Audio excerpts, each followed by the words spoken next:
오래된 환풍기가 삐걱거리며 돌아가는 소리만이 정적을 채우고 있는 부대. 내 휴게실은 마치 시간의 흐름이 멈춘 듯한 황량함을 자아내고 있었다.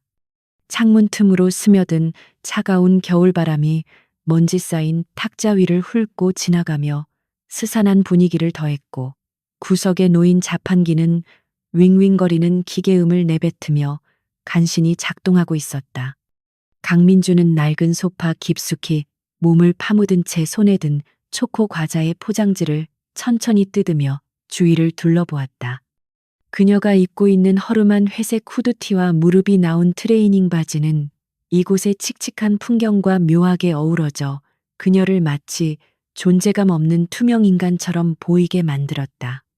이곳은 대한민국 최전방에 위치한 제7군단 예하 부대 중에서도 가장 외진 곳에 자리 잡은 보급 수송대대의 휴게실이었고, 그녀는 지금 그 누구의 주목도 받지 않은 채 조용히 허기를 달래고 있었다. 강민주는 입안에서 부드럽게 부서지는 과자의 단맛을 느끼며 머릿속으로 이번 임무의 복잡한 퍼즐 조각들을 맞추고 있었다.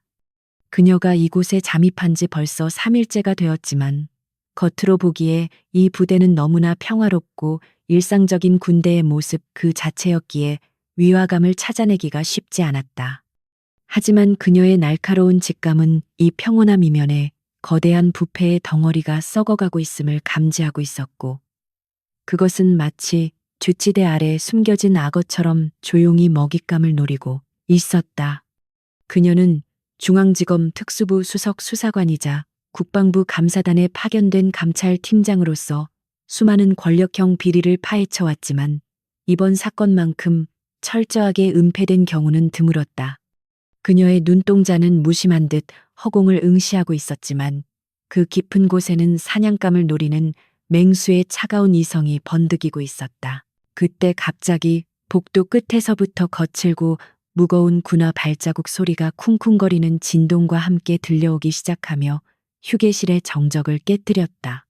그 소리는 단순한 보행의 리듬이 아니라 누군가의 억눌린 분노와 급박함을 담고 있는 듯 불규칙하고 파괴적이었으며 점점 더 가까워질수록 위협적인 기운을 뿜어냈다. 강민주는 본능적으로 과자를 입에 문 채로 고개를 살짝 돌려 출입문 쪽을 주시했고, 그녀의 근육은 만약의 사태에 대비해 미세하게 긴장했다. 문 밖에서는 누군가가 부하 병사에게 고래고래 소리를 지르는 욕설이 들려왔고, 그 목소리에는 권위적인 오만함과 통제할 수 없는 히스테리가 뒤섞여 있어 듣는 이로 하여금 불쾌감을 유발했다. 그것은 명백히 자신의 지위를 이용해 타인을 억압하는 것에 익숙한 자만이 낼 수 있는 특유의 파열음이었다. 철제문이 굉음과 함께 거칠게 열리자 차가운 복도의 공기와 함께 한 남자가 태풍처럼 휴게실 안으로 들이닥쳤고, 실내의 공기는 순식간에 얼어붙었다. 그는 제7보급대대의 대대장인 최영석 대령이었으며 그의 군복 상의 단추는 몇 개 풀려 있었고, 얼굴은 술기운인지 분노인지 모를 붉은 기운으로 가득 차 있었다. 그는 들어오자마자 쓰고 있던 정모를 벗어 거칠게 탁자 위로 집어던졌고, 모자는 요란한 소리를 내며 바닥으로 굴러 떨어졌지만 그는 그것을 신경 쓸 겨를조차 없어 보였다. 최 대령은 거친 숨을 몰아쉬며 넥타이를 느슨하게 풀었고, 그의 이마에는 식은땀이 송골송골 맺혀 있어 그가 지금 극도의 스트레스 상황에 놓여 있음을 짐작하게 했다. 그는 방금 전 상부로부터 감사가 내려올지도 모른다는 첩보를 입수했고, 그 사실이 그의 불안정한 신경을 건드린 것이 분명했다. 최영석 대령은 휴게실 중앙에 서서 허공에 대고 욕설을 퍼붓기 시작했는데, 그것은 특정 대상을 향한 것이라기보다는 자신의 불안감을 해소하기 위한 발악에 가까웠다. 그는 자신이 지난 수년 동안 이 부대에서 구축해 온 견고한 왕국이 외부의 침입으로 인해 무너질 수도 있다는 공포감에 사로잡혀 있었고, 그 공포는 타인을 향한 공격성으로 표출되고 있었다. 그는 부대 내의 모든 물자와 인력을 자신의 사유물처럼 다루어 왔으며, 그 과정에서 발생한 수많은 횡령과 비리는 그의 입지를 위태롭게 만드는 시한폭탄과도 같았다. 최대령은 떨리는 손으로 담배를 꺼내 물려다가 라이터가 없다는 사실을 깨닫고는 신경질적으로 담배를 바닥에 내동댕이 쳤다. 그의 눈은 핏발이 서 있었고 이성은 이미 마비되어 정상적인 판단이 불가능한 상태였다. 바로 그 순간 최 대령의 시선이 휴게실 구석진 소파에 앉아 있는 강민주에게 꽂혔고 그의 눈썹은 믿을 수 없다는 듯 격렬하게 꿈틀거렸다. 그는 자신의 신성한 영토인 부대 내에서, 그것도 일과 시간에 누군가가 태연하게 앉아 과자를 먹고 있다는 사실 자체를 용납할 수 없었다. 더구나 상대는 군복이 아닌 사복 차림의 젊은 여성으로 보였기에 그는 그녀를 부대 내 매점이나 식당에서 일하는 계약직 직원 정도로 단정 지어버렸다. 그의 뇌리에는 감찰에 대한 공포 대신 눈앞의 만만한 대상을 향한 비틀린 우월감이 자리를 잡기 시작했고 그것은 곧 폭발적인 분노로 변환되었다. 그는 자신이 겪고 있는 이 모든 스트레스를 해소할 희생양이 필요했고 강민주는 그에게 있어 완벽한 먹잇감으로 보였다. 야, 너 지금 거기서 뭐 하는 거야?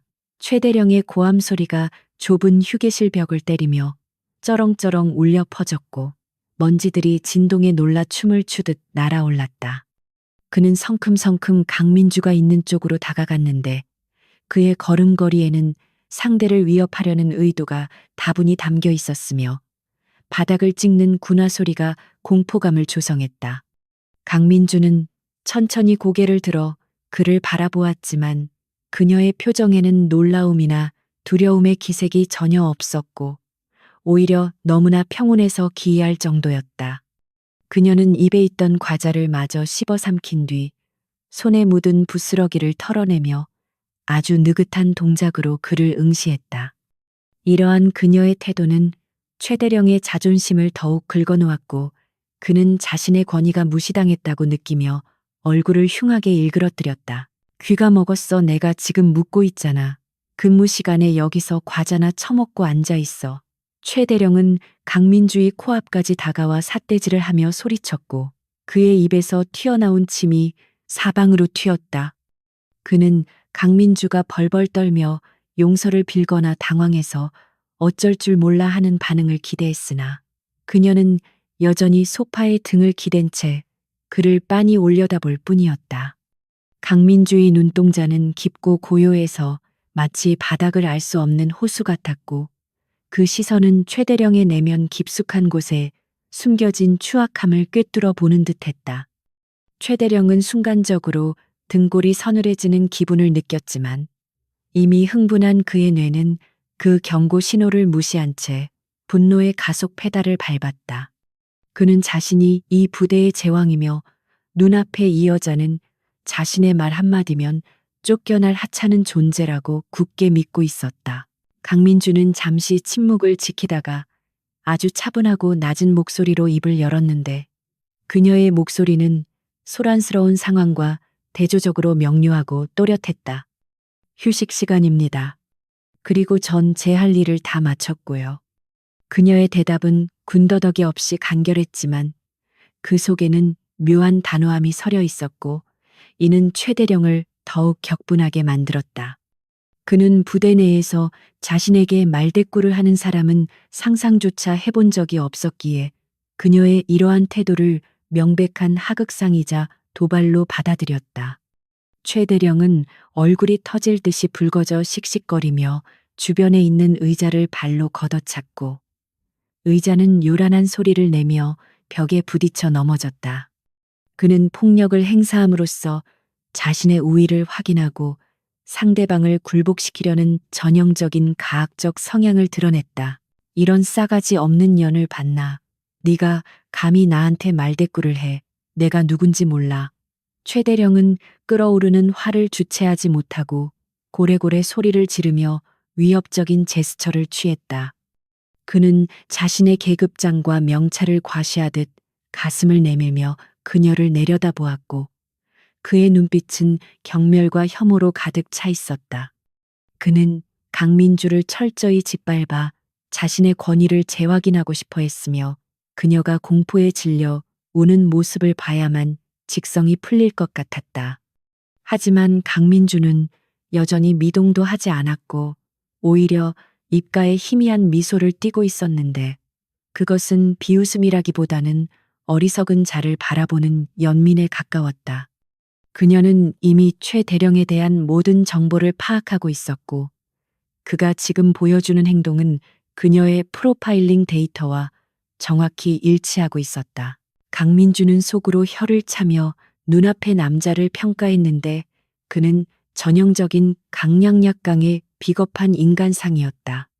권력 앞에서는 비굴하게 꼬리를 내리면서 자신보다 약해 보이는 사람, 앞에서는 맹수처럼 군림하려 드는 그의 모습은 역겨움 그 자체였다. 그녀는 자신이 지금 당장 신분증을 꺼내어 그의 오만함을 꺾어 놓을 수도 있었지만 아직은 때가 아니라고 판단했다. 그녀의 목표는 단순히 최대령 한 명을 처벌하는 것이 아니라 그와 연계된 거대한 밀수 조직과 배후 세력을 일망타진하는 것이었기에 지금은 정체를 숨기고 그가 방심하도록 유도해야 했다. 그녀는 이 상황을 이용해 최대령의 심리 상태와 그가 숨기고 있는 불안의 근원을 더 깊이 파고들기로 결심했다. 대령님, 그렇게 화를 내시면 혈압에 안 좋습니다. 진정하시죠. 강민주는 짐짓 그를 걱정하는 척하며 기름을 부었고 그 말은 타오르는 불길에 다이너마이트를 던진 것과 같은 효과를 냈다. 최대령은 이성을 완전히 상실하고 그녀의 멱살을 잡으려는 듯 손을 뻗었지만 강민주는 아주 미세한 움직임으로 몸을 뒤로 젖혀 그의 손길을 피했다.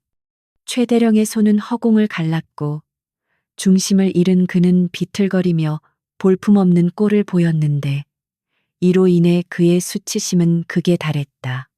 그는 자신이 농락당하고 있다는 사실을 깨닫고는 짐승 같은 괴성을 지르며 주변에 있던 집기들을 닥치는 대로 집어던지기 시작했다. 휴게실은 순식간에 난장판이 되었고 깨진 유리 조각과 부서진 가구들이 바닥에 나뒹굴었다. 너 오늘 내 손에 죽어보자. 어디서 굴러먹다. 온 개뼈다귀 같은 게 최대령은 씩씩거리며 허리춤에 손을 얹었는데 그곳에는 평소 그가 권총을 휴대하던 홀스터가 있었지만 다행히 지금은 비어 있었다. 그는 무기가 없다는 사실에 짜증을 내며 주변을 두리번거렸고 무기로 쓸만한 쇠파이프 조각을 찾아내어 손에 쥐었다. 상황은 점점 위험한 방향으로 흘러가고 있었지만 강민주는 여전히 침착함을 유지하며 그의 모든 동작을 예의주시하고 있었다. 그녀는 특수부대 훈련을 수석으로 수료한 유단자였기에 최대령 정도의 비틀거리는 중년 남자를 제압하는 것은 식은 죽 먹기보다 쉬운 일이었다. 하지만 그녀는 폭력을 사용하지 않고 그 스스로 무너지게 만드는 방법을 택했고 그것이 그에게 더 큰 고통과 절망을 안겨줄 것이라 확신했다. 소란스러운 소리를 듣고 복도를 지나가던 당직 사관과 병사들이 놀란 표정으로 휴게실 문 앞에 모여들기 시작했다. 그들은 난장판이 된 휴게실과 쇠파이프를 들고 있는 대대장, 그리고 그 앞에서도 태연하게 앉아있는 낯선 여자를 보며 어안이 벙벙해졌다. 병사들은 평소 공포의 대상이었던 대대장이 이토록 흥분한 모습을 처음 보았기에 누구도 감히 나서서 말리지 못하고 우물쭈물하고 있었다. 최대령은 부하들이 보고 있다는 사실에 더욱 기세가 등등해져서 목소리를 높였다. 뭐들 하고 있어. 당장 이 년을 끌어내서 영창에 쳐넣어 헌병대 불러. 그의 고함에 병사들은 당황하며 서로의 눈치만 살폈는데 그들은 이 여자가 누구인지도 모른 채 무작정 명령을 따르기가 곤란했기 때문이다. 강민주는 자리에서 천천히 일어나 옷매무새를 다듬으며 최대령과 병사들을 번갈아 보았다. 그녀가 일어서자 생각보다 큰 키와 다부진 체격이 드러났고 그녀에게서 뿜어져 나오는 알 수 없는 위압감에 병사들은 저도 모르게 뒷걸음질 쳤다. 영창이라니요. 대령님, 민간인을 영창에 넣을 수 있는 법적 근거는 없습니다. 그리고 저는 대령님의 부하가 아닙니다. 그녀의 목소리는 차갑고 단단했으며 논리정연했다. 최 대령은 그녀의 당당한 태도에 잠시 말문이 막혔지만 곧바로 억지를 부리며 소리쳤다. 내 부대에 들어온 이상 넌 내 부하야. 내가 법이고 내가 곧 군율이다. 그의 말은 독재자의 망상과도 같았고 그 자리에 있던 모든 이들은 그의 비이성적인 태도에 경악을 금치 못했다. 그렇군요. 대령님이 곧 법이라.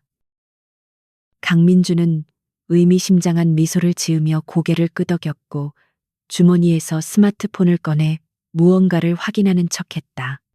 사실 그녀는 방금 전 대화 내용을 모두 녹음하고 있었고 이는 나중에 최 대령의 직권남용 혐의를 입증할 중요한 증거가 될 것이었다. 그녀는 스마트폰 화면을 끄고 다시 최 대령을 응시하며 말했다. 하지만 그 법이 언제까지 유효할지는 모르겠네요.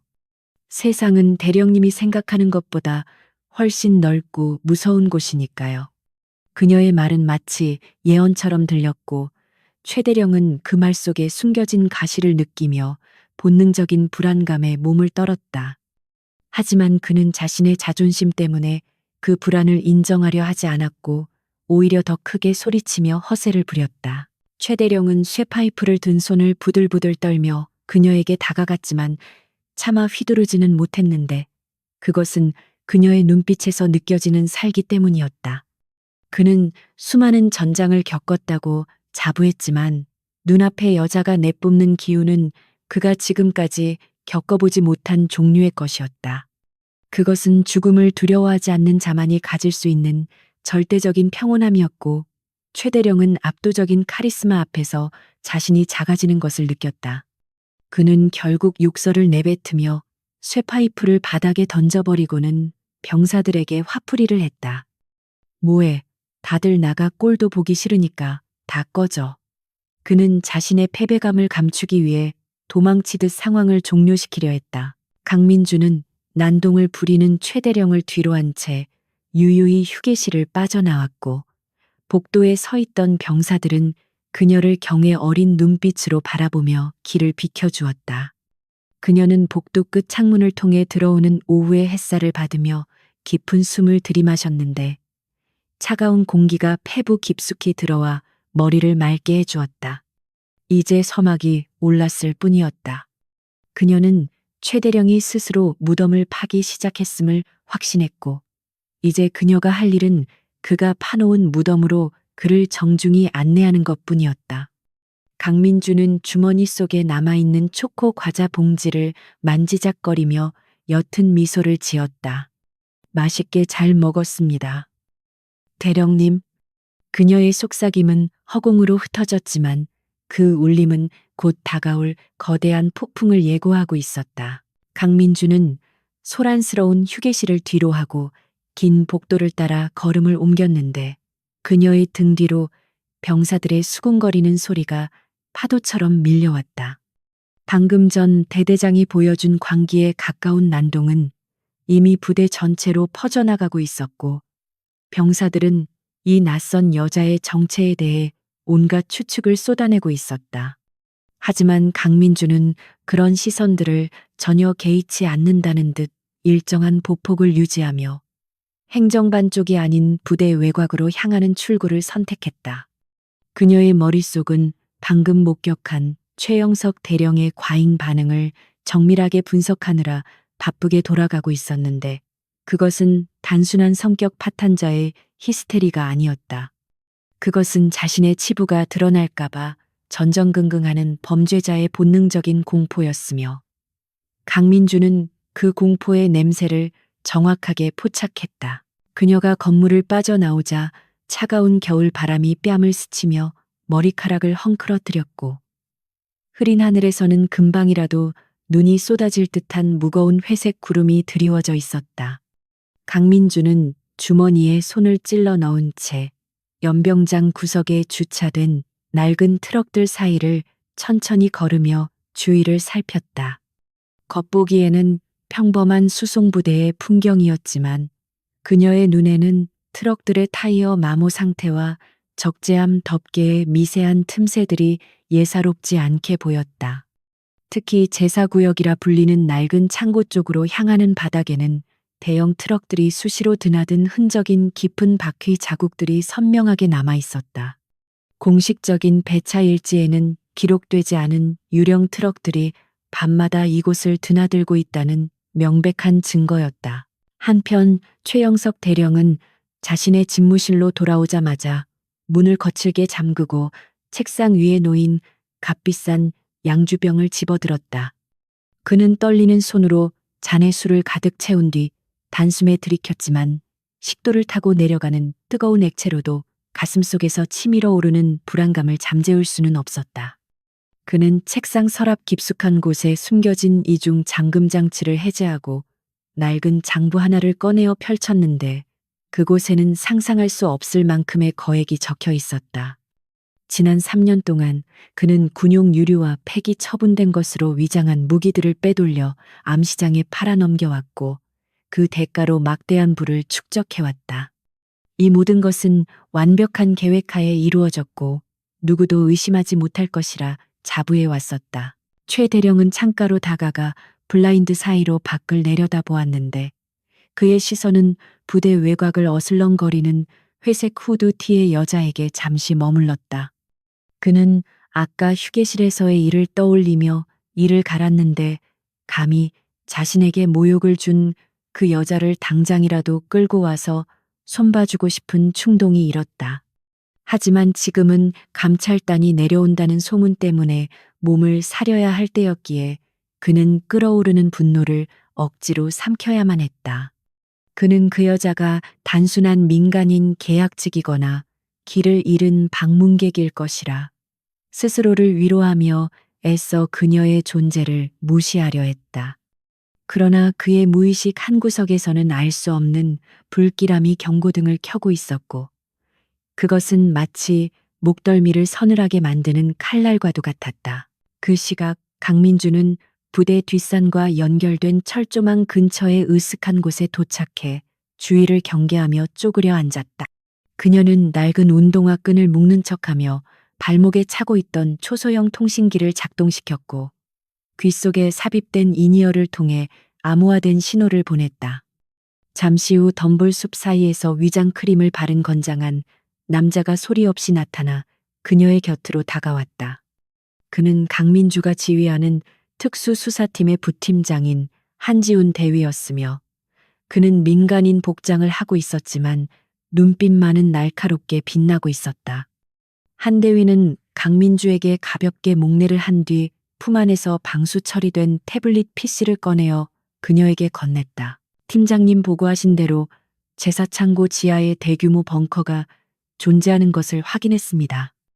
열감지 드론으로 스캔한 결과 상당한 양의 폭발물과 액체 화물이 보관되어 있습니다.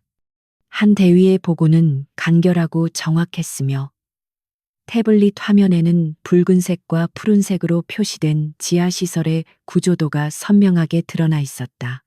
강민주는 화면을 확대하여 벙커의 환기구 위치와 비상 탈출구를 꼼꼼하게 확인했는데 그 규모는 그녀가 예상했던 것보다 훨씬 더 거대하고 조직적이었다. 이것은 단순한 개인의 횡령 수준을 넘어선 거대 범죄 조직과의 연계 가능성을 시사하고 있었고 최 대령은 그 거대한 빙산의 일각일 뿐이었다. 놈들이 오늘 밤에 물건을 옮길 것 같습니다. 통신 감청 결과 VIP라는 인물과 접촉하여 자정 무렵에 거래를 하기로 약속한 정황을 포착했습니다. 한 대위가 덧붙이며 강민주의 지시를 기다렸다. 그는 당장이라도 병력을 투입하여 현장을 급습하고 최 대령을 체포하고 싶은 마음이 굴뚝 같았지만 강민주의 판단을 전적으로 신뢰하고 있었다. 강민주는 태블릿을 끄고 한 대위에게 돌려주며 차가운 미소를 지었다. 지금 당장 덮치면 꼬리 자르기에 능한 그들이 빠져나갈 구멍을 만들어줄 뿐이었다. 그녀는 최 대령뿐만 아니라 그에게 물건을 공급받는 구매책과 그 뒤를 봐주는 상부의 배후 세력까지 모두 일망타진할 계획을 세우고 있었다. 아직은 아니야. 놈들이 완전히 방심하고 축배를 들 때까지 기다려야 해. 오늘 밤 거래 현장은 증거만 확보하고 절대 개입하지 마. 강민주의 명령은 단호했고 한 대위는 아쉬움을 삼키며 고개를 끄덕였다. 그녀는 최대령이 자신의 권력을 과시하기 위해 곧 성대한 연회를 열 것이라는 정보를 입수했고 그 자리가 바로 그들의 무덤이 될 것이라고 확신했다. 강민주는 최대령이 얼마나 오만하고 과시욕이 강한 인간인지 간파하고 있었기에 그가 가장 행복해하는 순간에 가장 비참한 나락으로 떨어뜨릴 계획이었다. 그것이야말로 그가 저지른 죄에 대한 가장 잔혹하고도 합당한 처벌이 될 것이었다. 해가 저물고 어둠이 짙게 깔리자 부대 곳곳에는 보안등이 켜지며 황량한 기지를 스산하게 비추었다. 최대령은 자신의 사무실에서 창밖을 내다보며 오늘 밤 있을 거래가 성공적으로 끝나기만을 기다리고 있었다. 그는 이번 거래만 성사되면 막대한 자금을 챙겨 해외로 도피할 계획을 세우고 있었고 그 생각에 젖어 잠시나마 불안감을 잊을 수 있었다. 그는 책상 위에 놓인 전화기를 들어 부관에게 전화를 걸어 오늘 밤 경계를 평소보다 느슨하게 하라고 지시했다. 훈련이라는 명목하에 병사들을 일찍 내무반으로 들여보내고 주요 초소의 근무자들을 자신의 신복들로 교체하는 치밀함도 잊지 않았다. 어둠 속에서 그 모든 과정을 지켜보고 있던 강민주는 다시 휴게실 쪽으로 발걸음을 옮기며 옷깃을 여몄다. 그녀는 다시 배고프고 게으른 방문객의 가면을 써야 했지만 그녀의 눈동자는 밤하늘의 별처럼 차갑게 빛나고 있었다. 그녀는 최대령이 스스로 쳐놓은 거미줄에 걸려 허우적거리는 모습을 상상하며 속으로 쾌재를 불렀다. 부대 안에는 팽팽한 긴장감이 감돌고 있었지만 대부분의 사람들은 다가올 폭풍을 감지하지 못한 채 잠들 준비를 하고 있었다. 오직 강민주와 그녀의 팀, 그리고 탐욕의 눈이 먼 최대령만이 깨어있는 밤이었다. 이 긴 밤이 지나고 나면 누군가는 승리의 미소를 지을 것이고 누군가는 파멸의 구렁텅이에 빠지게 될 것이었다. 다음 날 아침 짙은 안개가 부대 연병장을 무겁게 짓누르고 있는 가운데 검은색 세단 세대가 위압적인 엔진 소음을 내며 정문으로 들어섰다. 위병소의 병사들은 긴장된 표정으로 거수경례를 올렸고 차단기가 올라가자 차량들은 흙먼지를 일으키며 본청 건물 앞으로 미끄러지듯 이동했다. 최영석 대령은 거울을 보며 흐트러진 군복을 매무새하고 입가에 억지 미소를 지어 보였지만 그의 눈빛 깊은 곳에는 여전히 오만함과 경계심이 뱀처럼 텔리를 틀고 있었다. 그는 오늘 방문할 감사단을 자신의 손바닥 위에서 가지고 놀 수 있을 것이라 확신하며 옷깃에 달린 훈장들을 거만하게 쓰다듬었다. 그는 자신이 이 부대에서 쌓아올린 철옹성이 외부의 어설픈 조사관들에 의해 무너질 리 없다고 굳게 믿고 있었기 때문이다. 차에서 내린 사람들은 국방부 감사단 소속의 조사관들이었지만 정작 그들의 책임자로 보이는 박중령은 다소 유약하고 어수룩해 보이는 인상의 소유자였다. 박중령은 뿔테 안경을 고쳤으며 주위를 두리번거렸고 그 모습은 날카로운 감사관이라기보다는 서류 더미에 파묻혀 사는 전형적인 행정관료처럼 보였다. 최대령은 박중령의 그러한 태도를 보자마자 속으로 쾌재를 부르며 그를 만만한 상대로 규정하고 비릿한 미소를 지었다. 그는 깍듯한 척 거수경례를 했지만 고개는 뻣뻣하게 세우고 있었고 악수를 청하는 손길에는 상대를 압도하려는 듯한 과도한 힘이 들어가 있었다. 그때 뒤따르던 승합차의 문이 열리고 강민주가 산더미 같은 서류 상자를 낑낑거리며 들고 내렸는데 그녀의 모습은 영락없는 말단 심부름꾼이나 다름없었다. 그녀는 어제와 달리 단정한 정장 바지를 입고 있었지만 펑퍼짐한 재킷과 질끈 묶은 머리는 그녀를 전문성이 결여된 보조 요원처럼 보이게 만들었다. 강민주는 일부러 발을 헛디디는 심해를 하며 상자의 무게를 감당하지 못해 비틀거렸고 그 모습은 지켜보는 이들로 하여금 혀를 차게 만들 만큼 위태로워 보였다. 그녀는 자신의 예리함을 철저히 숨기고 무능하고 둔감한 캐릭터를 연기함으로써 최대령의 경계심을 허물어뜨리는 전략을 취하고 있었다. 최대령은 강민주를 보자마자 미간을 확 찌푸렸는데 어제 휴게실에서 자신에게 모욕감을 주었던 그 건방진 여자가 감사단의 일원이라는 사실이 몹시 불쾌했기 때문이었다. 그는 박중영 앞에서 그녀를 대놓고 무시하며 혐오스러운 표정을 감추지 않았고 마치 더러운 벌레를 보는 듯한 눈빛을 보냈다. 감사단 수준이 참 알만하군. 저런 칠칠지 못한 여자를 데리고 다니면서 무슨 조사를 하겠다는 건지, 원. 그는 일부러 박중영이 듣도록 큰 소리로 비아냥거렸는데 그의 목소리에는 상대를 깎아내리려는 악의적인 의도가 다분히 섞여 있었다. 그는 강민주가 감사관이 아닌 단순한 행정보조원일 것이라 확신하고 그녀를 희생양 삼아 기선을 제압하려 했다. 강민주는 최대령의 모욕적인 언사에도 불구하고 고개를 깊이 숙이며 죄송하다는 말을 연발했는데 이는 그의 방심을 유도하기 위한 철저하고 계산된 연기였다. 죄송합니다. 대령님, 제가 손이 좀 서툴러서. 그녀는 목소리를 가늘게 떨며 겁에 질린 척 연기했고 그 모습은 최대령의 가학적인 본능을 더욱 자극하는 기폭제가 되었다. 최대령은 그녀의 사과를 받아주기는커녕 코웃음을 치며 그녀가 들고 있던 서류 상자를 발로 툭 쳐서 바닥에 쏟아버렸다. 하얀 종이들이 바람에 날려 진흙탕 위로 흩어지는 광경이 연출되었고 주위의 공기는 순식간에 얼어붙었다. 박중영은 순간적으로 주먹을 꽉 쥐며 앞으로 나서려 했지만 강민주가 바닥을 기며 보내는 은밀하고도 단호한 눈빛 신호를 받고는 그 자리에 멈춰섰다. 그는 끓어오르는 분노를 억누르며 애써 표정을 관리하고 침묵을 지켜야만 했는데 그것이 강민주가 짠 작전의 일부였기 때문이다. 박중영이 아무런 제지도 하지 않자 최대령은 감사단이 자신의 권위에 눌려 아무 말도 못한다고 착각하고는 더욱 기고만장해졌다. 그는 박중영의 어깨를 툭툭 치며 거만한 태도로 말했다. 이런 교육도 안 된 직원을 데리고 다니시면 중령님 체면만 구겨지지 않겠습니까? 제가 대신 교육 좀 시켜드린 겁니다.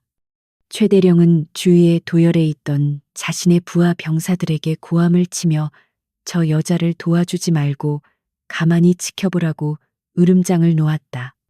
병사들은 진흙 바닥에서 서류를 줍고 있는 강민주를 안타까운 눈빛으로 바라보았지만 대대장의 불호령이 무서워 누구도 선뜻 나서지 못하고 발만 동동 굴렀다. 그들은 평소에도 최대령의 폭언과 갑질에 시달려 왔기에 눈앞에서 벌어지는 부조리한 상황에 대해 분노하면서도 침묵할 수밖에 없는 무력감을 느꼈다. 최대령은 병사들이 자신의 명령에 절대 복종하는 모습을 보며 만족감에 젖었고 자신이 이 부대의 절대적인 지배자임을 다시 한번 확인했다. 강민주는 묵묵히 무릎을 꿇고 바닥에 흩어진 서류들을 하나하나 주워 담으며 최대령의 군화 흙이 묻은 종이들을 바라보았다. 그 더러워진 종이들은 마치 최대령에 의해 짓밟힌 군인의 명예와 정의를 상징하는 것 같아 그녀의 가슴 속에 차가운 분노의 불꽃을 피어오르게 했다. 그녀는 고개를 숙인 채 눈동자를 굴려 최대령의 군화 밑창에 묻은 붉은 흙을 관찰했는데 그것은 제사 창고 쪽에서만 볼 수 있는 특수한 토양이었다. 그녀는 이 사소한 단서 하나도 놓치지 않고 머릿속에 기록하며 그가 최근에 비밀 창고를 다녀왔음을 확신했다. 그녀의 손은 흙투성이가 되었지만 그녀의 이성은 그 어느 때보다 맑고 날카롭게 빛나고 있었다. 사무실로 이동한 최대령은 미리 준비해둔 조작된 장부들을 감사단에게 내밀며 자신만만한 태도로 부대의 운영 현황을 브리핑하기 시작했다. 그는 화려한 언변과 과장된 제스처를 섞어가며 거짓된 실적을 늘어놓았고 가짜 영수증과 서류들을 들이밀며 자신의 청렴 결백함을 주장했다. 그는 박중령이 서류를 대충 넘겨보며 고개를 끄덕이자 속으로 비웃음을 흘리며 이번 감사도 무사히 넘어갈 것이라고 낙관했다. 그는 자신이 만든 완벽한 가짜 세상에 도취되어 있었기에 감사단이 던지는 질문들이 핵심을 피해 겉만 훑고 있다는 사실을 전혀 의심하지 않았다. 그는 자신의 완벽한 준비 태세에 너무 도취된 나머지 구석에서 묵묵히 커피를 타고 있는 강민주가 자신의 집무실 구조를 정밀하게 스캔하고 있다는 사실을 전혀 눈치채지 못했다. 강민주는 쟁반을 나르며 최대령의 책상 위에 놓인 값비싼 몽블랑 만년필과 그의 손목에 감긴 수천만 원짜리 명품 시계를 예리하게 포착해냈다. 군인의 월급으로는 도저히 감당할 수 없는 사치품들이야말로 그가 부정한 돈을 만지고 있다는 명백한 증거였다. 그녀는 또한 책상 뒤편에 걸린 액자의 기울기가 미세하게 어긋난 것을 발견하고 그 뒤에 금고나 비밀 공간이 숨겨져 있을 가능성을 점쳤다. 조사가 진행되는 동안 최대령은 끊임없이 박중령을 회유하고 은근한 협박을 섞어가며 자신의 권력을 과시하려 들었고 감사단은 무기력한 척 그의 장단에 맞춰주었다. 중령님, 우리끼리 너무 빡빡하게 굴지 맙시다. 좋은 게 좋은 거 아니겠습니까? 제가 위쪽 분들하고도 꽤 친분이 있는데 말입니다. 최대령은 은연중에 자신의 뒷배를 언급하며 압력을 가했고 박중령은 난처한 듯한 표정을 지으며 식은땀을 닦는 시렵을 했다. 최대령은 박중령이 자신의 배경에 겁을 먹었다고 판단하고는 더욱 거드름을 피우며 다리를 꼬고 앉아 담배를 피워 물었다.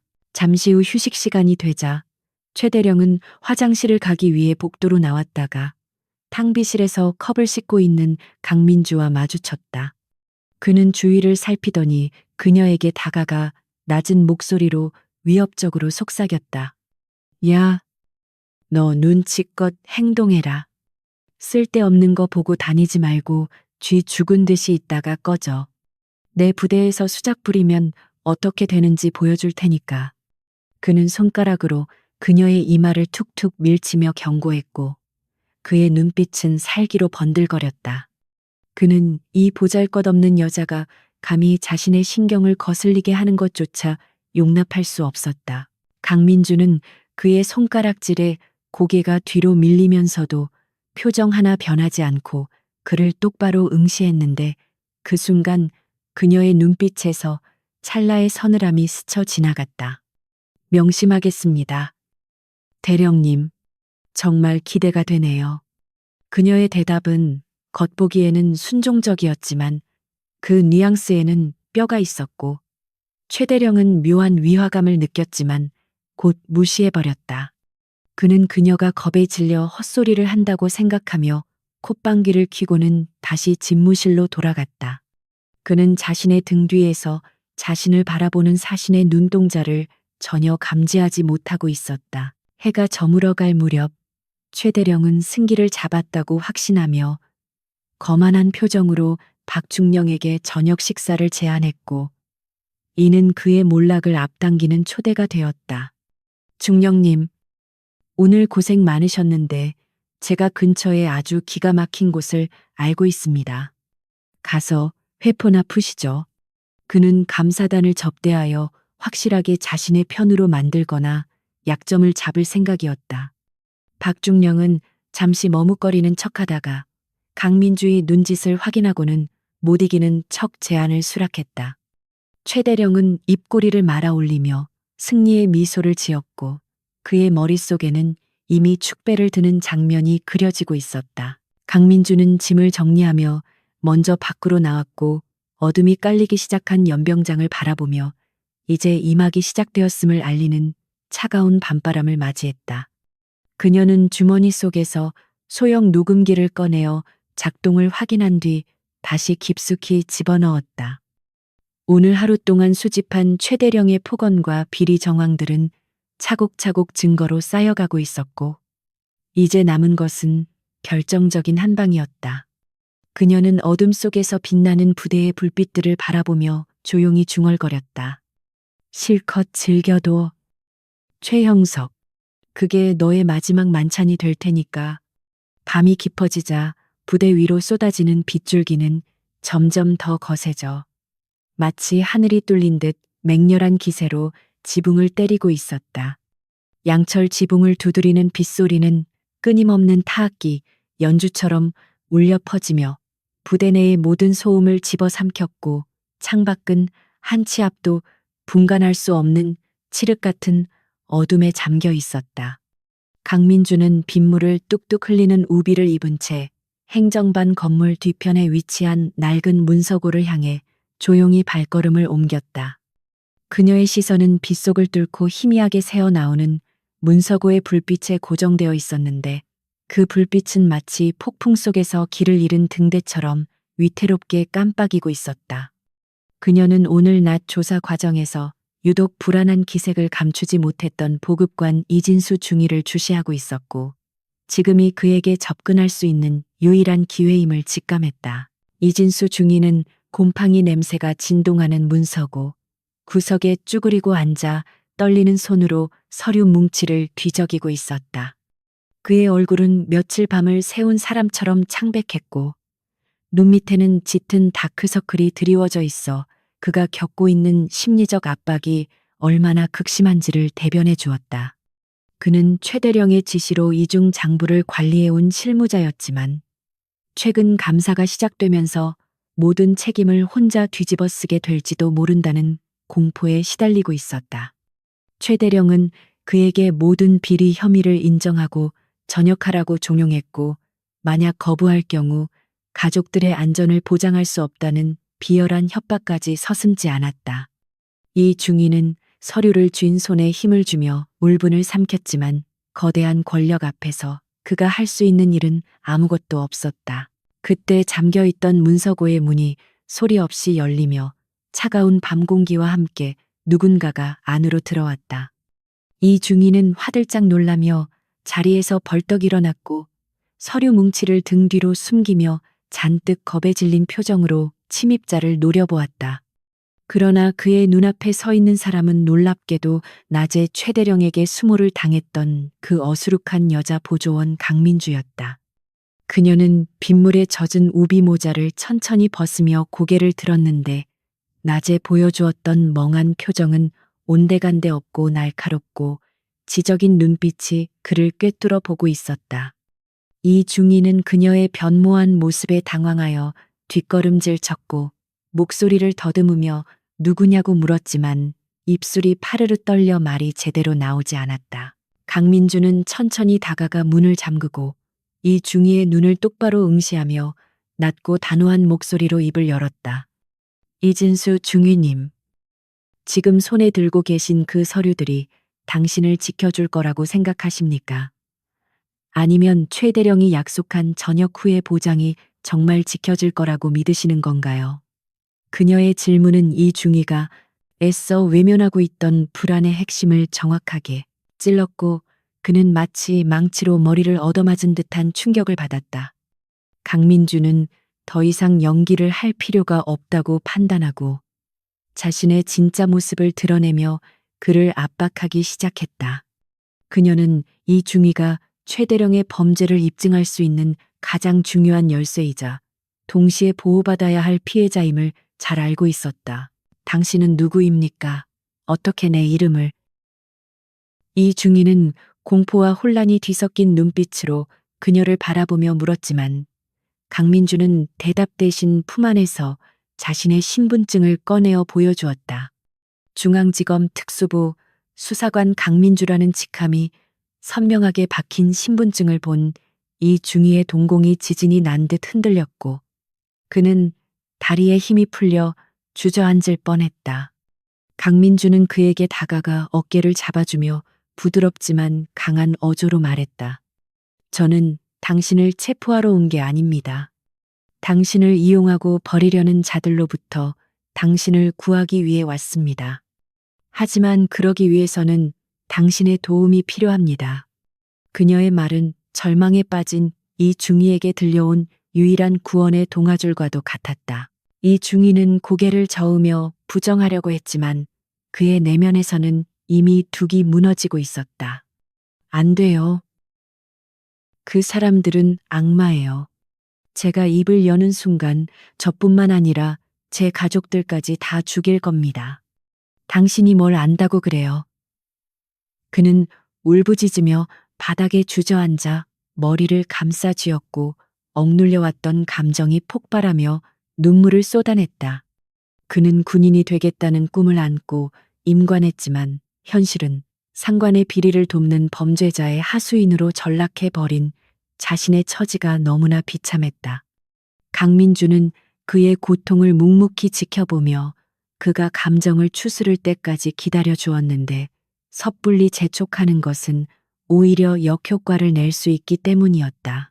최영석 대령은 이미 당신을 꼬리 자르기용 희생양으로 지목했습니다.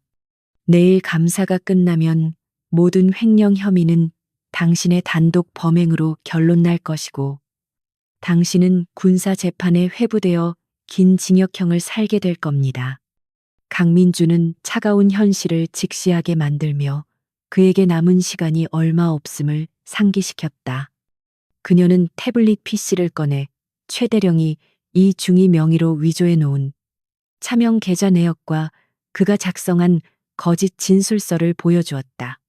화면 속에 담긴 명백한 증거들을 확인한 이 중위의 얼굴은 흑빛으로 변했고 그는 자신이 철저하게 이용당했음을 깨닫고 절망적인 신음소리를 내뱉었다. 최대령은 처음부터 그를 버릴 패로 중비해 두고 있었던 것이다. 강민주는 그의 눈을 바라보며 진심을 담아 호소했다. 지금이 마지막 기회입니다.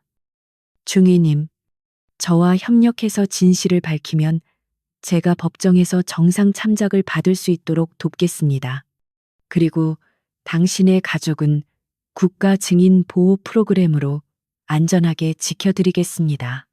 그녀의 제안은 이 중위가 선택할 수 있는 유일한 탈출구였고 동시에 군인으로서의 마지막 양심을 지킬 수 있는 길이었다. 이 중위는 떨리는 눈으로 강민주를 올려다 보았는데 그녀의 눈빛에서 느껴지는 확고한 의지와 신뢰감이 그의 마음을 움직이기 시작했다. 그는 더 이상 비겁한 도망자로 살고 싶지 않았고 자신의 잘못을 바로잡고 싶다는 강한 충동을 느꼈다. 한참 동안 침묵이 흐른 뒤 이중희는 결심한 듯 입술을 깨물고 자리에서 일어나 문서고 가장 안쪽에 있는 낡은 철제 캐비닛으로 다가갔다. 그는 캐비닛 바닥에 깔린 장판을 들어 올리고 그 밑에 숨겨져 있던 작은 금속 상자를 꺼내어 강민주에게 건넸다. 이 안에 최 대령이 지난 5년 동안 빼돌린 모든 군수품 리스트와 거래 내역이 담긴 원본 USB가 있습니다. 그리고 거래 상대방인 무기 밀매 조직의 연락처와 녹취록도 들어 있습니다. 그의 목소리는 여전히 떨리고 있었지만 그 안에는 비장한 결의가 담겨 있었다. 그는 자신의 목숨과도 같은 증거를 건네줌으로써 최 대령과의 악연을 끊어내고 정의의 편에 서기로 선택한 것이다. 강민주는 그가 건넨 금속 상자를 받아들고 내용물을 확인한 뒤 안도감과 함께 깊은 감사의 뜻을 표했다. 이 USB야말로 최 대령을 파멸시킬 결정적인 스모킹 건이었으며 이 중위의 용기가 없었다면 결코 얻을 수 없는 귀중한 증거였다. 잘 생각하셨습니다. 당신의 용기가 헛되지 않게 하겠습니다. 오늘 밤은 아무 일도 없었던 것처럼 행동하시고 내일 아침 제 신호가 있을 때까지만 버텨주세요. 강민주는 이 중위의 어깨를 단단히 잡아주며 그에게 힘을 실어주었고 그는 눈물을 닦으며 고개를 끄덕였다. 이제 그는 더 이상 혼자가 아니었으며 든든한 아군이 생겼다는 사실에 조금이나마 안도감을 느꼈다. 한편 같은 시각 대대장실에서는 최 대령이 자신의 신복인 주임 원사와 함께 양주를 마시며 킬킬거리고 있었다. 창밖에는 억수 같은 비가 쏟아지고 있었지만 그들의 방 안은 난로의 열기로 후끈거렸고 값비싼 안주 냄새가 진동했다. 대령님, 그 애송이 이중희 녀석 말입니다. 요즘 눈빛이 영 심상치 않습니다. 혹시라도 딴 마음을 먹는 건 아닐지 걱정됩니다. 주임 원사가 걱정스러운 표정으로 잔을 채우며 말했지만 최대령은 손을 휘저으며 대수롭지 않다는 듯 웃어 넘겼다. 그는 자신의 공포 정치에 짓눌린 이중희가 감히 반기를 들 것이라고는 상상조차 하지 못했다. 걱정 마. 그 겁쟁이 녀석이 뭘 할 수 있겠어. 가족들 목숨이 내 손에 달려 있는데 감히 배신을 해 내일이면 모든 게 끝나. 그 녀석 감방 보내고 우리는 돈방석에 앉는 거야. 최대령은 잔을 비우며 호탕하게 웃었지만 그의 눈빛은 탐욕으로 번들거리고 있었다. 그는 자신이 세운 완벽한 시나리오에 흠집이 날 가능성은 0%라고 확신하고 있었고 자신의 발밑에서 집안이 무너져 내리고 있다는 사실을 꿈에도 모른 채 승리에 취해 있었다. 그는 박중령과 감사단도 이미 자신의 접대에 넘어갔다고 믿고 있었기에 내일 있을 최종 감사 결과 발표만을 손꼽아 기다리고 있었다. 문서고를 나온 강민주는 다시 우비 모자를 눌러쓰고 빗속을 뚫고 걸어갔지만 그녀의 발걸음은 올 때보다 훨씬 가볍고 힘찼다. 그녀는 주머니 속에 든 USB의 차가운 감촉을 느끼며 입가에 회심의 미소를 지었다. 빗줄기는 여전히 거세게 몰아치고 있었지만 그녀에게는 이 비가 마치 부대의 더러운 죄악을 씻어내기 위해 내리는 정화수처럼 느껴졌다. 그녀는 귀 속의 이니어를 통해 한지훈 대위에게 짧고 명료한 메시지를 보냈다. 심장을 확보했다. 작전 2단계 개시 준비해.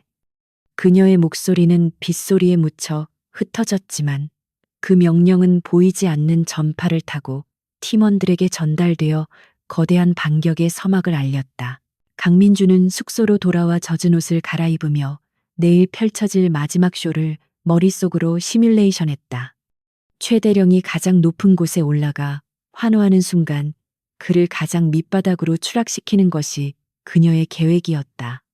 그녀는 거울 속에 비친 자신의 모습을 바라보며 옷매무새를 다듬었는데 거울 속의 그녀는 더 이상 어수룩한 보조원이 아닌 냉철한 심판관의 얼굴을 하고 있었다. 밖에서는 천둥 소리가 요란하게 울려 퍼지며 밤하늘을 찢어 놓았고 그것은 마치 타락한 권력자에게 내리는 하늘의 경고장처럼 들렸다.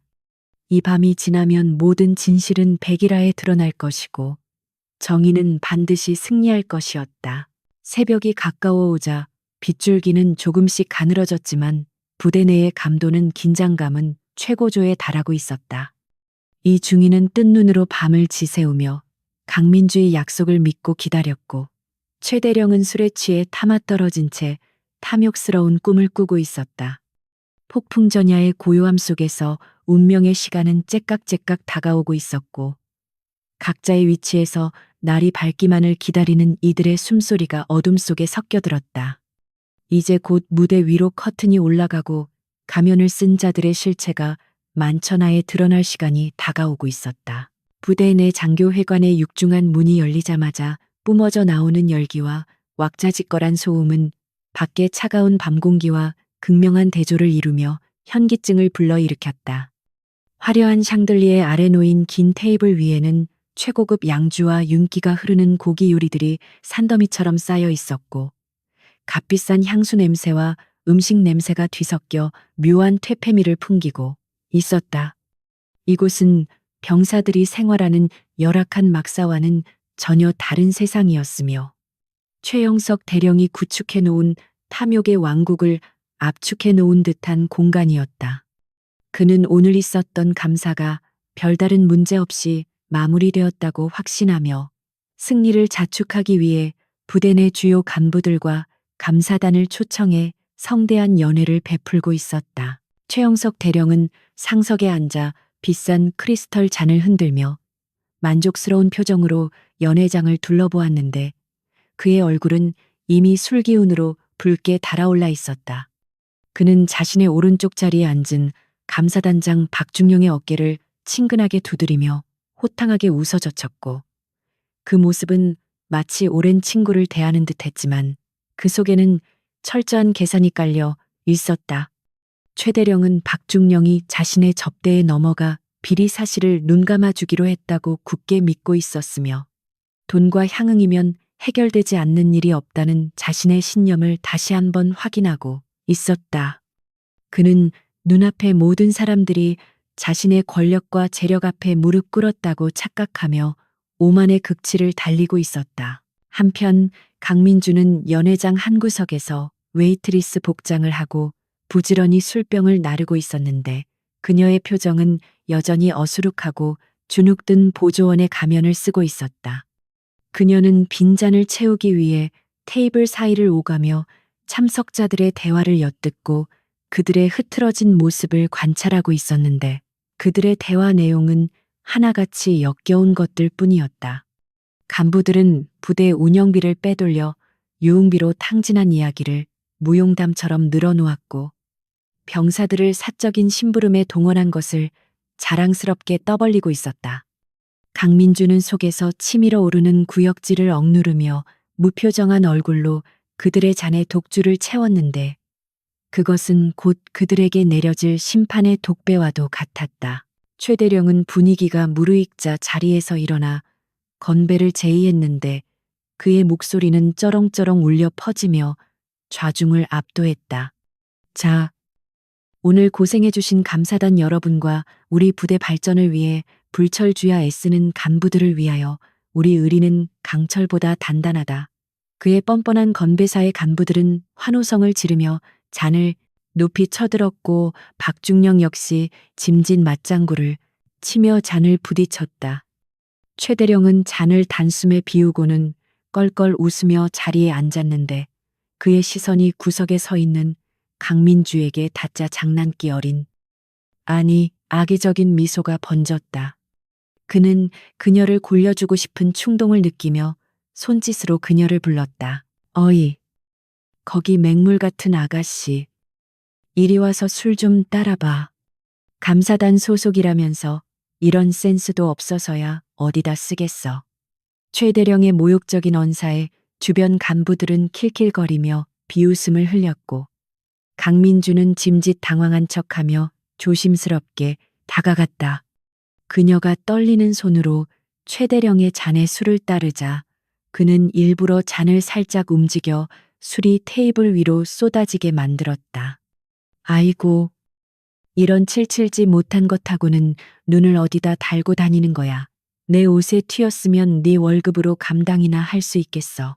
그는 혀를 차며 면박을 주었고 강민주는 연신 죄송하다고 고개를 숙이며 냅킨으로 테이블을 닦았다. 테이블 맞은편에는 낮에 강민주에게 USB를 건넸던 이진수 중위가 바늘 방석에 앉은 듯 불안한 표정으로 앉아 있었다. 그는 눈앞에 펼쳐진 광란의 파티와 최대령의 악행을 보며 심장이 터질 것 같은 공포와 분노를 동시에 느끼고 있었다. 최대령은 그런 이중희의 표정이 마음에 들지 않는다는 듯 미간을 찌푸리며 그에게 시비를 걸기 시작했다. 이중희, 표정이 왜 그래 마치 초상집에 온 사람처럼. 내가 주는 술이 맛이 없나 아니면 딴 생각이라도 하고 있는 거야. 최대령의 날카로운 질문에 이중희는 화들짝 놀라며 손사래를 쳤지만 그의 식은땀은 멈추지 않고 흘러내렸다. 아, 아닙니다. 대령님, 제가 속이 좀 안 좋아서 그렇습니다. 이중희가 기어들어가는 목소리로 변명하자 최대령은 비릿한 웃음을 흘리며 독주가 가득 담긴 병을 그의 앞에 콱 내려놓았다. 속이 안 좋을 때는 알코올로 소독하는 게 최고지. 자, 이거 다 마셔. 안 마시면 내 성의를 무시하는 걸로 알겠어. 그것은 명백한 가혹행위였지만 주위에 누구도 말리는 사람이 없었고 오히려 흥미진진한 구경거리라도 생긴 듯 지켜보고 있었다. 이중희는 도움을 청하듯 주위를 둘러보았지만 모두가 최대령의 눈치를 보며 외면할 뿐이었고 그는 절망적인 심정으로 술병을 집어들었다. 그 순간 강민주가 테이블을 닦던 손을 멈추고 이중희와 짧게 눈을 맞추었는데 그녀의 눈빛은 흔들리지 말고 조금만 더 버티라는 무언의 신호를 보내고 있었다. 이중희는 그녀의 단단한 눈빛에서 힘을 얻어 눈을 질끈 감고 술을 들이키기 시작했고 독한 액체가 목을 태우며 넘어갔다. 최대령은 그 모습을 보며 박수를 치고 좋아라 했고 그 모습은 마치 로마 시대 원형 경기장에서 노예들의 싸움을 즐기는 폭군과도 같았다. 그는 타인의 고통을 즐거움으로 삼는 가학적인 성향을 유감없이 드러내고 있었고 이는 강민주가 그를 반드시 파멸시켜야 할 또 하나의 이유가 되었다. 시간이 흐를수록 연회장의 분위기는 더욱 질펀해졌고 술에 취한 간부들은 이성을 잃고 흐트러진 모습을 보이기 시작했다. 어떤 이는 넥타이를 머리에 메고 노래를 불렀고 어떤 이는 테이블 위에 엎어져 코를 골며 잠들어 있었다. 최대령 역시 몸을 제대로 가누지 못할 정도로 취했지만 그의 탐욕스러운 눈빛만은 여전히 번들거리며 박중령에게 은밀한 제안을 속삭이고 있었다. 중령님, 이번 일만 잘 덮어주시면 제가 섭섭지 않게 챙겨드리겠습니다. 제 뒤에 누가 있는지 아시죠? 우린 이제 한 배를 탄 겁니다. 그는 자신의 뒷배를 과시하며 박중령을 공범으로 끌어들이려 했. 강민주는 손목시계를 힐끔 쳐다보며 시간을 확인했는데 시침은 자정을 향해 달려가고 있었고 약속된 작전 개시 시간이 임박해오고 있었다. 그녀는 이제 더 이상 연극을 계속할 필요가 없음을 느끼며 서빙하던 쟁반을 테이블 한쪽에 조용히 내려놓았다.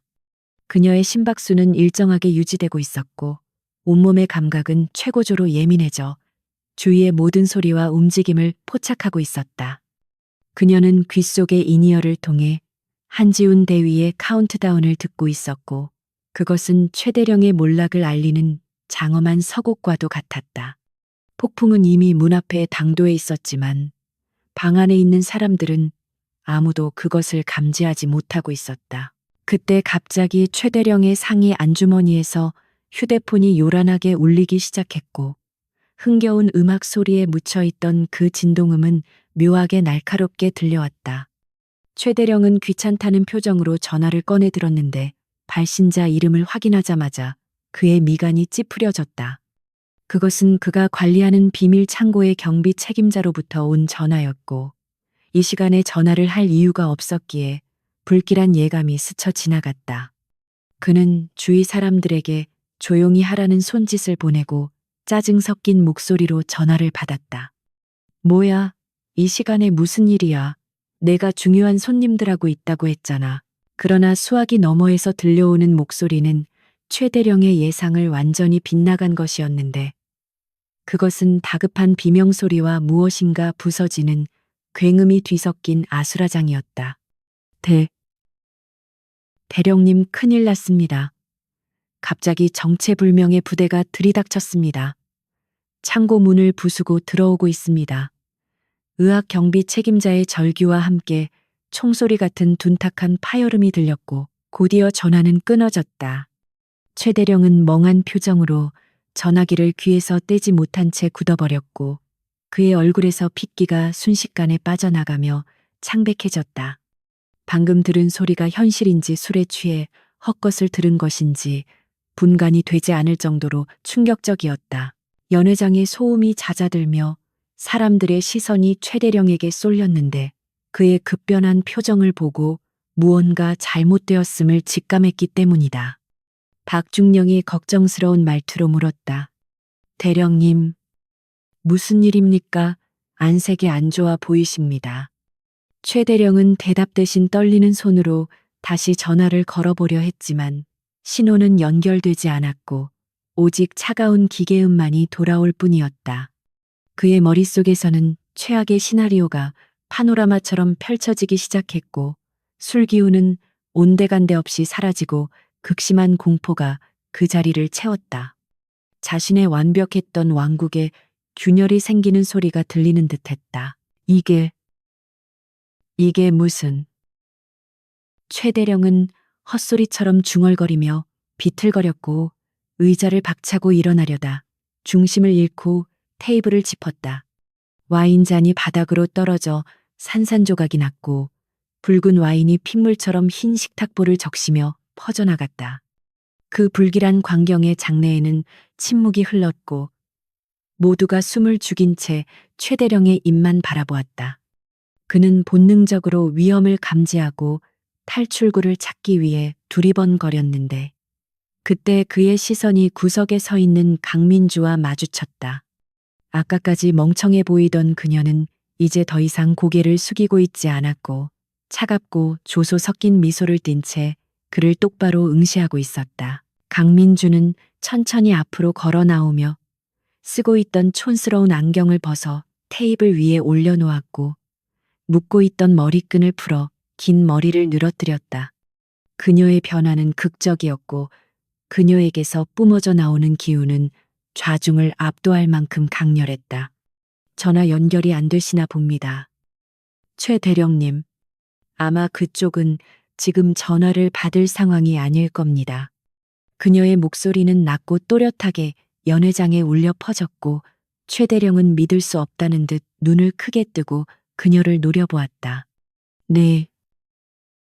네가 감히 너 정체가 뭐야? 그는 쉰 목소리로 소리치며 뒷걸음질 쳤지만 등 뒤는 이미 막혀 있었다. 바로 그 순간 굳게 닫혀 있던 연회장의 문이 굉음과 함께 박살나며 검은색 전술복장을 한 무장 병력들이 들이닥쳤다. 꼼짝 마, 모두 손머리 위로 올려 움직이면 쏜다. 레이저 조준기가 연회장 안을 어지럽게 비추었고 순식간에 아수라장으로 변했다. 최 대령은 이 모든 상황이 꿈이기를 바랐지만 차가운 총구가 자신을 겨누고 있는 현실은 너무나 명백했다. 강민주는 굳어있는 최 대령의 코앞까지 다가가 품 안에서 자신의 진짜 신분증과 체포 영장을 꺼내어 그의 눈앞에 들이밀었다. 대한민국 육군 중앙수사단 특수범죄수사팀장 강민주 소령입니다. 최영석 대령, 당신을 군형법 위반, 특수횡령, 그리고 범죄단체 조직 혐의로 긴급 체포합니다. 그녀의 선언은 사형 선고처럼 무겁게 내려앉았고 최 대령의 다리는 힘을 잃고 후들거렸다.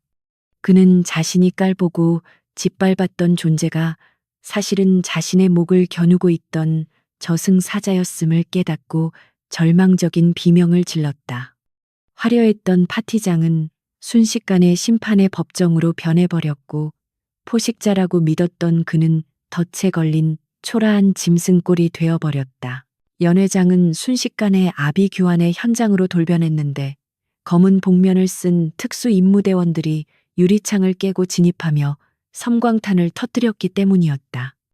귀를 찢는 듯한 폭음과 함께 눈부신 섬광이 번쩍이자 흥겨웠던 파티장은 비명과 신음소리로 가득 찬 지옥도로 변해버렸다. 술에 취해 비틀거리던 간부들은 상황 파악도 못한 채 바닥에 엎드려 머리를 감싸 쥐었고 저항하려던 몇몇은 대원들의 능숙한 제압술에 의해 팔이 꺾인 채 제압당했다. 자욱한 연기 속에서 붉은 레이저 조준점들이 허공을 가르며 움직였고 그것은 마치 심판의 날에 내려온 천사들의 불칼처럼 부패한 자들을 겨누고 있었다.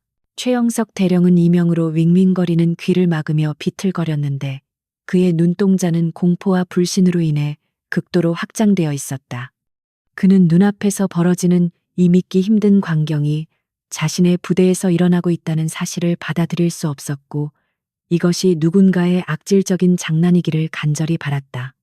하지만 차가운 바닥의 감촉과 코를 찌르는 화약 냄새, 그리고 자신을 향해 조여오는 포위망은 이것이 피할 수 없는 현실임을 잔인하게 알려주고 있었다. 그는 덜덜 떨리는 다리로 간신히 서 있었지만 그의 영혼은 이미 공포에 잠식되어 산산조각 나고 있었다. 이게 무슨 짓이야. 내가 누군지 알아.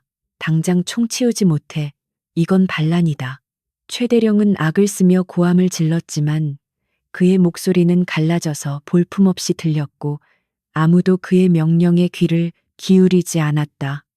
그는 자신의 권위가 이토록 허무하게 무너져 내리는 것을 견딜 수 없었고 마치 발가벗겨진 채 광장에 내동댕이 처진 듯한 수치심을 느꼈다.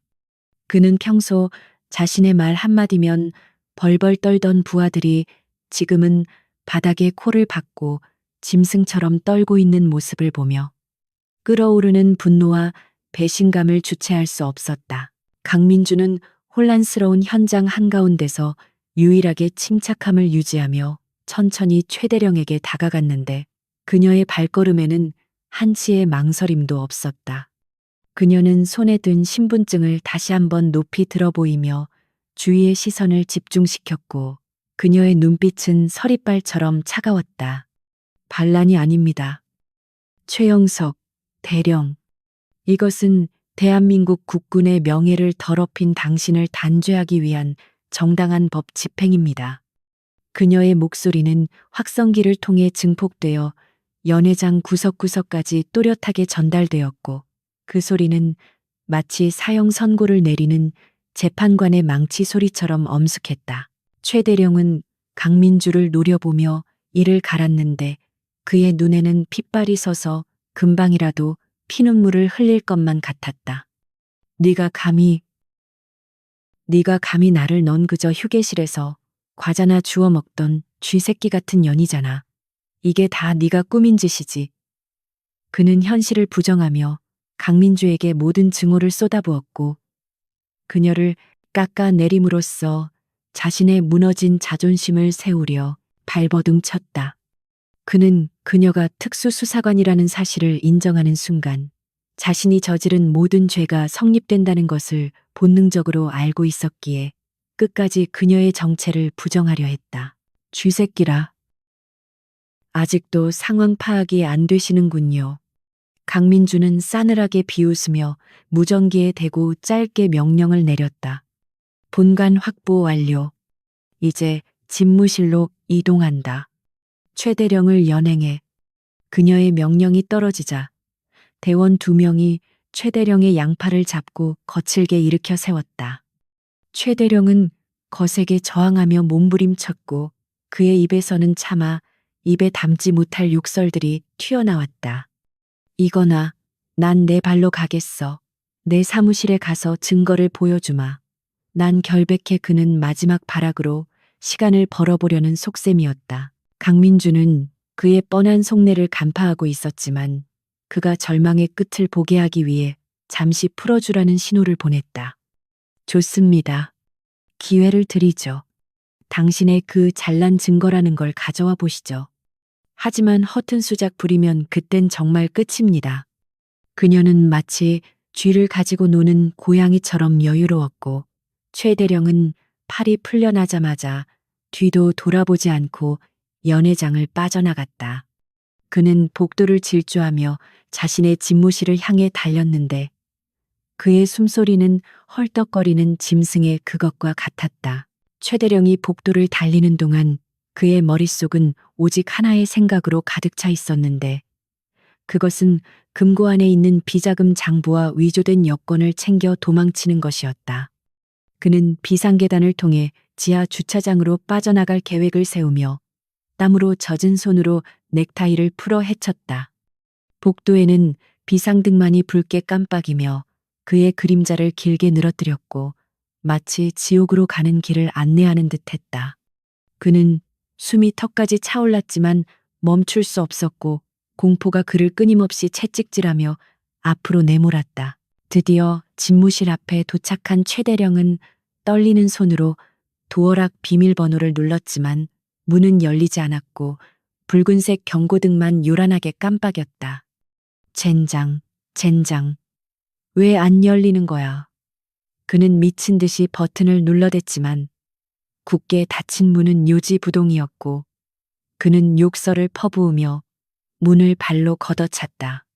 이미 강민주의 지시로 중앙통제실에서 모든 보안 시스템을 잠가버린 상태였지만 그는 그 사실을 알 리 없었다. 그는 자신의 성역이었던 집무실이 이제는 자신을 거부하는 감옥이 되어버렸다는 사실에 절망했다. 그때 복도 끝에서 군화 소리가 들려오자 최 대령은 사색이 되어 주위를 두리번거렸고 급한 대로 소화기를 집어들고 문고리를 내리쳤다.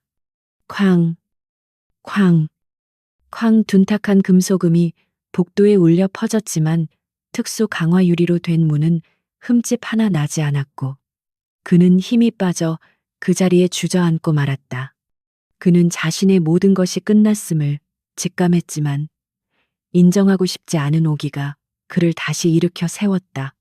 그는 창문을 깨고 뛰어내릴 생각으로 의자를 들어 창문을 향해 던졌지만 창문 역시 방탄유리였다. 바로 그 순간 집무실 안쪽에서 블라인드가 걷히며 불이 켜졌고 최 대령은 귀신이라도 본 듯 소스라치게 놀라 뒤로 나자빠졌다. 아내는 놀랍게도 강민주가 대령의 의자에 앉아 여유롭게 그를 바라보고 있었는데 그녀는 언제 들어왔는지 알 수 없었다.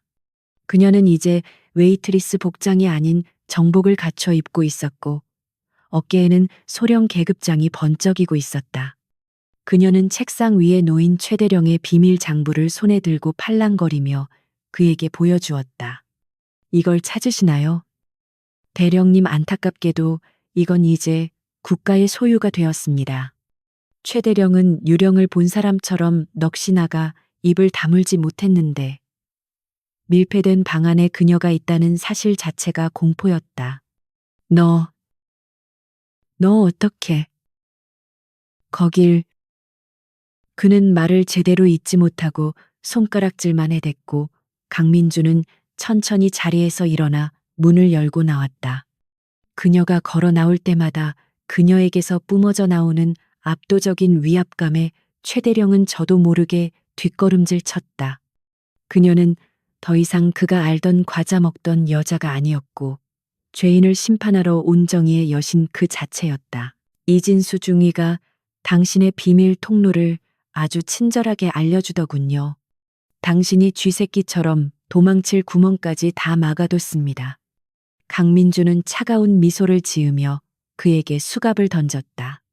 철그럭 소리를 내며 바닥에 떨어진 은색 수갑은 최 대령의 발치에 멈췄고 그는 그것을 멍하니 내려다보았다.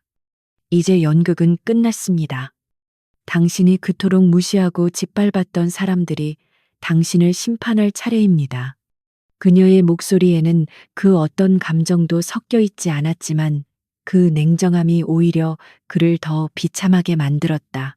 최 대령은 바닥에 떨어진 수갑과 강민주를 번갈아 보다가 갑자기 실성한 사람처럼 웃음을 터뜨리기 시작했다. 하하하, 웃기지 마. 내가 누군지 알아? 난 최영석이야.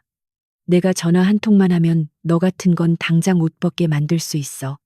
그는 주머니에서 핸드폰을 꺼내 누군가에게 전화를 걸기 시작했다. 그는 마지막 동아줄이라고 믿는 자신의 뒷배인 장군에게 전화를 걸었지만 수화기 너머에서는 연결할 수 없다는 기계음만 들려올 뿐이었다. 당신이 믿던 그분들도 이미 체포되었습니다. 당신의 장부를 토대로 국방부 검찰단이 동시에 움직였거든요. 강민주가 그의 마지막 희망마저 잔인하게 짓밟아 버리자 최 대령의 손에서 핸드폰이 힘없이 미끄러져 떨어졌다. 털썩. 핸드폰이 바닥에 부딪히는 소리와 함께 그의 무릎도 꺾여버렸고 그는 바닥에 주저앉아 멍하니 허공을 응시했다. 그제야 그는 자신이 쳐놓은 덫에 자신이 걸려들었음을 완벽하게 깨달았다. 거짓말이야. 이건 꿈이야. 저 계집애가 대장일 리가 없어. 저건 그냥 과자나 먹던 년이라고. 최 대령은 현실을 부정하며 바닥을 치고 울부짖었지만 그것은 패배자의 비명일 뿐이었다. 그는 끝까지 자신의 잘못을 뉘우치기보다는 자신이 당했다는 사실에 분해하며 추태를 부렸다. 뒤따라온 헌병들이 그를 덮쳐 바닥에 결박했고 그의 얼굴은 차가운 복도 바닥에 짓눌려 뭉개졌다. 대령님, 마지막으로 하나만 알려드리죠. 강민주는 바닥에 깔린 최 대령의 귀에 대고 나직하게 속삭였다. 그때 휴게실에서 먹던 과자. 정말 맛있었습니다. 근무 중에 먹어서 죄송하게 됐네요. 그녀의 이 마지막 조롱은 최대령의 멘탈을 완전히 붕괴시켰고 그는 짐승 같은 괴성을 지르며 발버둥 쳤지만 헌병들에 의해 질질 끌려갔다. 복도에는 그의 비명 소리만이 길게 남았고 강민주는 옷매무새를 다듬으며 그 뒷모습을 싸늘하게 지켜보았다. 폭풍우가 휩쓸고 지나간 다음 날 아침에 부대 연병장은 거짓말처럼 맑게 갠 하늘 아래 투명한 햇살을 받아 반짝이고 있었지만 그 공기 속에는 여전히 폭풍의 잔해들이 남아 있었다. 밤새 진행된 압수수색과 체포 작전으로 인해 부대 곳곳에는 헌병대의 차량들이 분주하게 오갔고 여기저기 쳐진 노란색 통제선은 이곳이 더 이상 평범한 군부대가 아닌 거대한 범죄 현장임을 알리고 있었다. 강민주는 본청 건물 옥상 난간에 기대어 아래를 내려다보며 차가운 캔커피를 손에 쥐고 있었는데 그녀의 표정은 승리감보다는 복잡 미묘한 감정으로 가라앉아 있었다. 지난밤에 격렬했던 소동은 마치 꿈처럼 느껴졌지만 그녀의 손끝에 남아있는 진동과 피로감은 이 모든 것이 냉혹한 현실이었음을 상기시켜주고 있었다. 잠시 후 본청 현관문이 열리고 포승줄에 묶인 최영석 대령이 헌병들의 손에 이끌려 밖으로 나왔는데 그의 모습은 어제와는 천양지차로 초라해져 있었다. 어깨에 달려있던 화려한 견장과 훈장들은 모두 떼어지고 계급장이 없는 민무늬 군복만을 입은 그는 마치 털이 뽑힌 닭처럼 볼품없어 보였다. 그는 고개를 푹 숙인 채 바닥만 응시하며 걸음을 옮겼고 수많은 카메라 플래시가 터지는 와중에도 입을 굳게 다물고 있었다. 그를 호송차에 태우기 위해 도열한 병사들은 그를 향해 경멸과 분노, 그리고 연민이 뒤섞인 눈빛을 보냈지만 그 누구도 그에게 경례를 하지는 않았다. 그는 자신이 그토록 집착했던 권력과 명예가 얼마나 허망한 것인지를 뼈저리게 느끼며 자신의 왕국에서 영원히 추방당하고 있었다. 최대령의 뒤를 이어 줄줄이 연행되어 나오는 간부들의 행렬은 끝이 보이지 않을 정도였는데 그들은 하나같이 죄인처럼 고개를 들지 못하고 있었다.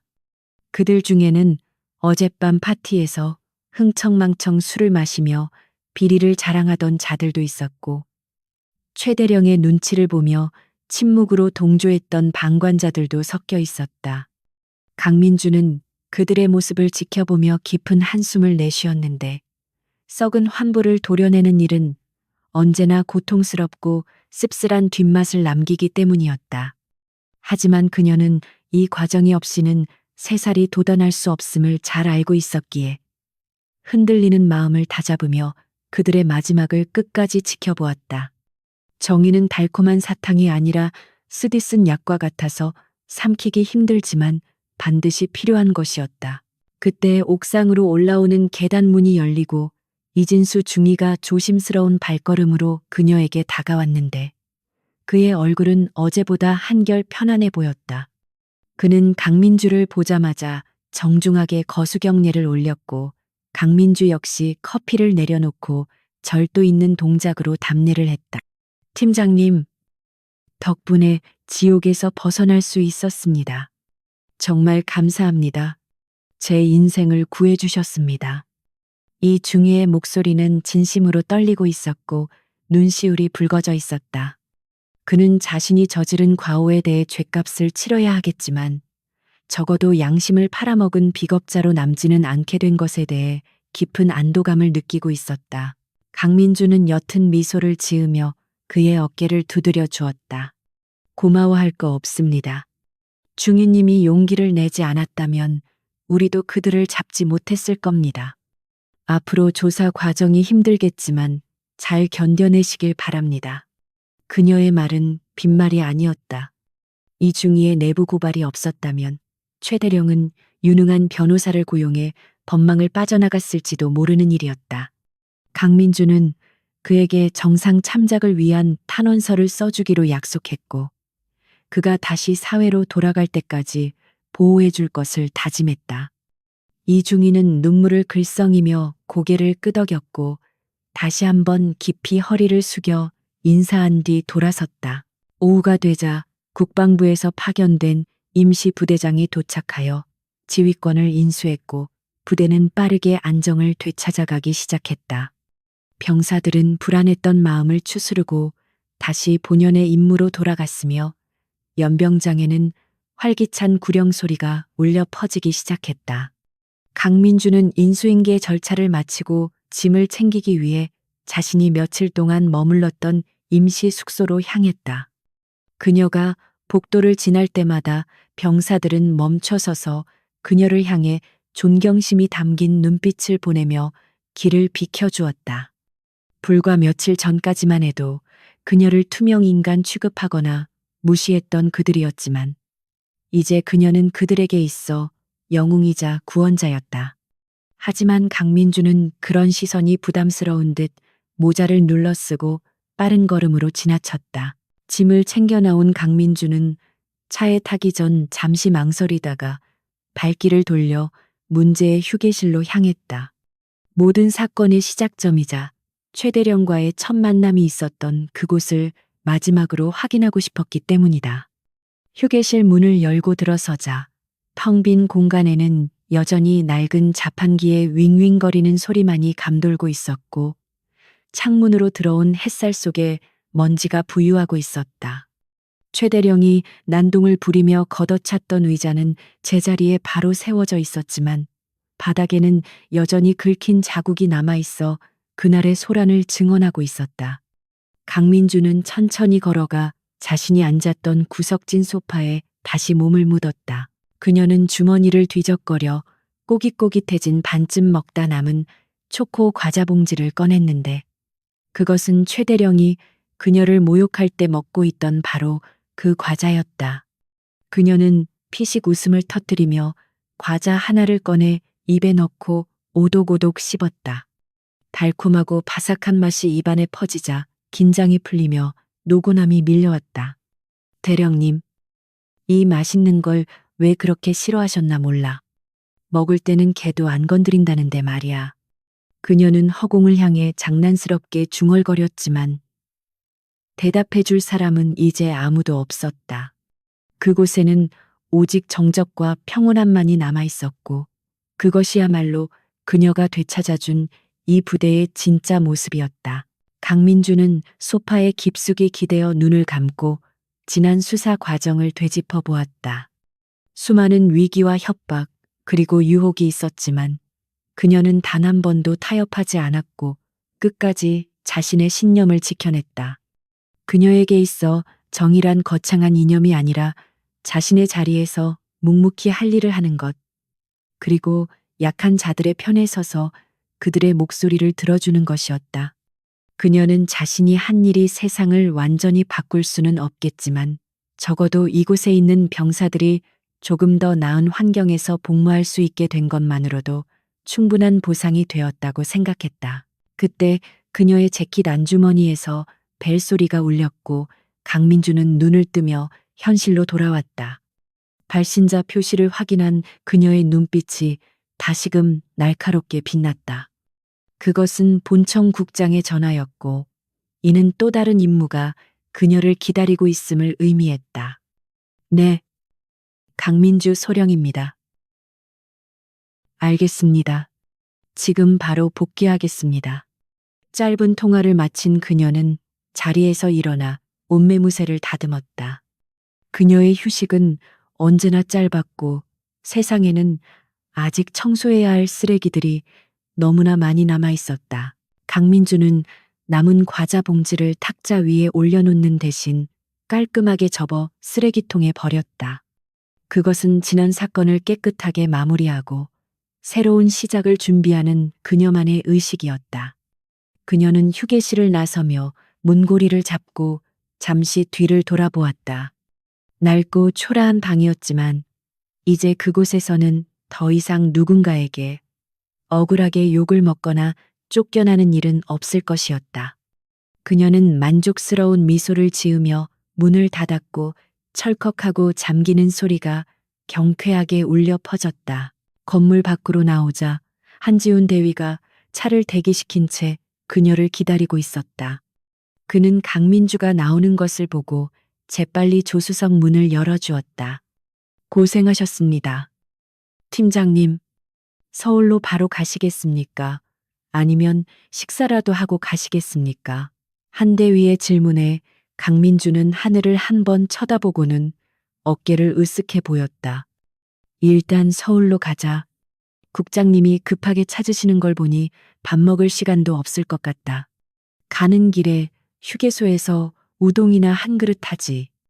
차가 부대 정문을 빠져나가자 위병소 근무자들이 일제히 거수경례를 붙였고 강민주는 차창 너머로 그들에게 손을 흔들어 주었다.